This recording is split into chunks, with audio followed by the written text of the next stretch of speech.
Hi అండి. ఈరోజు మనం పైనాపిల్తో డిఫరెంట్గా చేసుకుంటున్నాము. అది అందరికీ తెలిసిందే, కాకపోతే నేను ట్రై చేస్తున్నానండి.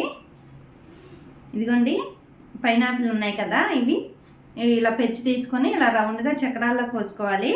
కావాలంటే మీరు ముక్కలాగా కూడా కోసుకోవచ్చు, చిన్న చిన్న పీసెస్గా కూడా కట్ చేసుకోవచ్చు. అంటే మనం ఇప్పుడు ఇలా ఎందుకంటే చేసుకుంటున్నాం, ఇది ఇగోండి ఇది ఉంది కదా, ఇది మనం ఇలానే తింటే కొంచెం నాలిక కొట్టిపోయినట్టు అనిపిస్తుంది పిల్లలకి కూడా. అందుకని కొంచెం ఇప్పుడు మనం పెనం మీద వేడి చేసుకొని తిన్నామనుకోండి, పిల్లలకి అసలు ఆ ఇబ్బంది ఉండదు.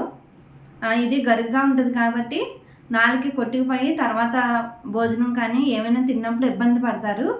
అటువంటి ఏమి ఉండవు అన్నమాట ఇలా చేస్తే. సరే అండి, చేస్తాను ఇప్పుడు. ఇదిగోండి ఇలా కట్ చేసుకున్నాం కదా, ఇవి ఒక పక్కన పెట్టుకోవాలి. ఇప్పుడు ఒక గిన్నె తీసుకోవాలండి. దీంట్లోకి ఇదిగోండి కొంచెమే చాట్ మసాలా తీసుకున్నాను నేను.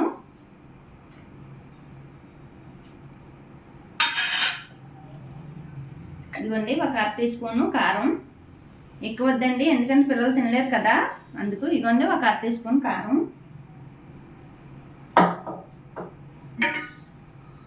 కొంచెం అండి ఒక 1/2 టీ స్పూను ఇగో సాల్ట్.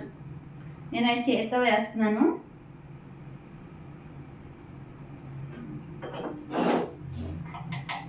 ఇప్పుడు ఇది మిక్సింగ్ చేసుకోవాలి.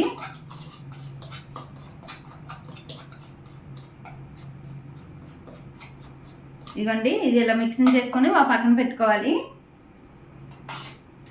ఇప్పుడు గ్యాస్ వెలిగించుకుందామండి.